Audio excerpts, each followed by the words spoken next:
पिछले हफ्ते हमने ट्रेडिंग साइकोलॉजी की बात की थी और रूबरू हुए थे कुछ साइकोलॉजी रिलेटेड टर्म्स से, जैसे इमोशनल ट्रेडिंग। इस हफ्ते हम बात करेंगे कि कैसे हम इमोशनल ट्रेडिंग को अवॉइड कर सकते हैं और मैं सीए भूमि रंका आपसे कुछ स्ट्रैटेजीज भी शेयर करूंगी जिससे आप इमोशनल ट्रेडिंग को अवॉइड करना सीख सकते हैं। इसलिए एंड तक जरूर बने रहें और आगे बढ़ने से पहले चैनल को सब्सक्राइब और बेल आइकन को क्लिक करना ना भूलें। तो चलिए बात करते हैं कुछ स्ट्रैटेजीज की जो हमें इमोशनल ट्रेडिंग करने से बचा सकता है। Number 1 is recognize your personality traits. एक सक्सेसफुल ट्रेडिंग साइकोलॉजी को डेवलप करने के लिए खुद की पर्सनालिटी ट्रेट्स को पहले आइडेंटिफाई करना बहुत जरूरी है। आपको खुद से ऑनेस्ट रहकर ये समझना पड़ेगा कि क्या आप ट्रेडिंग के टाइम बहुत जल्दबाजी करते हैं या क्या आप अपना डिसीजन गुस्से में या फ्रस्ट्रेशन में लेते हैं। और अगर ऐसा है तो आपको इन ट्रेड्स पर चेक रखना पड़ेगा व्हाइल एक्टिवली ट्रेडिंग, क्योंकि इससे आप गलत डिसीजन ले सकते हैं जो कोई एनालिसिस के बेसिस पर तो नहीं होगा। पर अगर आपको लगता है कि आपकी पर्सनालिटी काफी काम है तब आप उसका एडवांटेज ले सकते हैं और ऐसी क्वालिटीज को आप यूज कर सकते हैं। पर यह ध्यान रखें कि जितना इंपॉर्टेंट खुद की पर्सनालिटी को आइडेंटिफाई करना होता है उतना ही इंपॉर्टेंट खुद के बायसेस को रिकॉग्नाइज करना भी, जो हमने हमारे इंट्रोडक्शन टू ट्रेडिंग साइकोलॉजी में डिस्कस किया था। Second is develop and follow a trading plan. Trading में सक्सेस पाने के लिए एक ट्रेडिंग प्लान होना जरूरी है। ट्रेडिंग प्लान एक तरह का ब्लूप्रिंट होता है। ये प्लान हमारी ट्रेडिंग के लिए time commitment, available funds, risk reward ratio और ट्रेडिंग स्ट्रैटेजी जैसी चीजों को हाईलाइट करता है। अब फॉर एग्जाम्पल आपका ट्रेडिंग प्लान कुछ ऐसा हो सकता है कि आप दिन के 2 आवर्स ट्रेडिंग के लिए कमिट करेंगे और कभी भी एक ट्रेड में अपने पोर्टफोलियो का 2% से ज्यादा नहीं लेंगे। ऐसे प्लान्स आपके ट्रेडिंग लॉसेस को मिनिमाइज और ट्रेडिंग पर इमोशंस का असर कम करती है। Number 3 is being adaptive. Markets हर रोज अलग होता है और हमें ये एक्सेप्ट करना जरूरी है कि भले आप ट्रेडिंग प्लान को अच्छे से फॉलो करें पर हर दिन एक विनिंग स्ट्रीक नहीं दे सकता और ऐसे वोलेटिलिटी या चेंजेस को आपको अडॉप्ट करना सीखना है।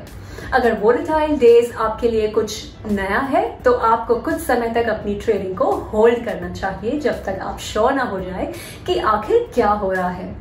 अडैप्टिव होने से आप आपके इमोशंस पर कंट्रोल कर सकते हैं और हर सिचुएशन को अच्छे से एसेस भी कर सकते हैं। Number 4 is being patient. अगर आपको डिसिप्लिन से ट्रेडिंग के बिजनेस में आगे बढ़ना है तो पेशेंस रखना बहुत जरूरी है। फियर जैसे इमोशंस पर एक्ट कर लेने से आप आपकी प्रॉफिटेबल पोजीशंस को जल्दी बुक कर लेते हैं और अपने एनालिसिस पर ट्रस्ट नहीं कर पाते। सेम उसी तरह आपको किसी ट्रेड में एंटर करने से पहले भी पेशेंटली वेट करना चाहिए फॉर द राइट अपॉर्चुनिटी और ना कि बस आज कुछ ट्रेड लेना ही है इस वजह से बिना रूल्स फॉलो किए आप ट्रेड में एंटर कर लें। 5th is to take a break. कभी कभी एक लॉस फेस करने के बाद द बेस्ट थिंग जो आप कर सकते हैं is to take a break.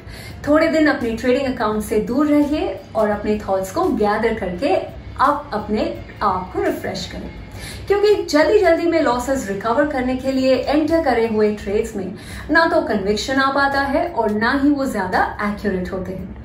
और अच्छे ट्रेडर्स वो होते हैं जो अपने लॉसेस को एज एन अपॉर्चुनिटी काउंट करके उससे कुछ नया सीखने की कोशिश करते हैं। उस ब्रेक के दौरान आप असेस करें अपनी मिस्टेक्स को और स्ट्रैटेजी बनाएं कि कैसे सेम मिस्टेक्स को आप दोबारा रिपीट ना करें। ऐसा करने से आप आपके कुछ इमोशंस जैसे कि प्राइड या फियर को कंट्रोल कर सकते हैं और नया ट्रेड लेने से पहले ही अपना माइंड क्लियर कर लेते हैं। Number 6 is to accept your winnings.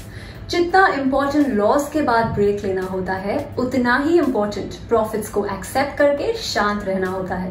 Back to back wins या एक पर्टिकुलर बड़ा प्रॉफिट आपको ओवर कॉन्फिडेंट बना सकता है और आप उसी टाइम दूसरे ट्रेड्स में रश कर लेते हो ये सोचकर कि आगे भी उतना ही बड़ा प्रॉफिट होगा। कभी कभी हमें लगता है कि आज कुछ गलत नहीं हो सकता, today is my day.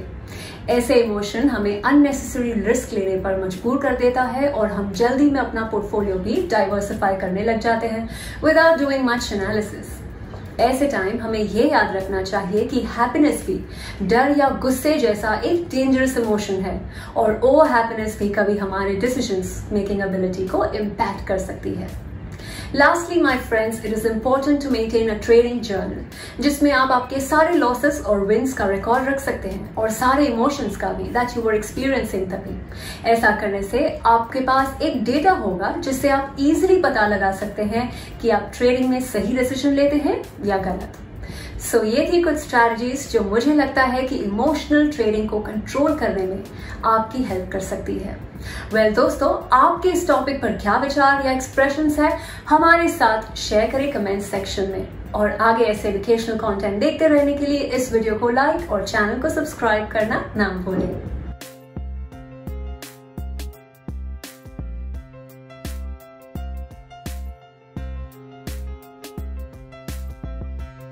Investments in securities market are subject to market risks. Read all the related documents carefully before investing.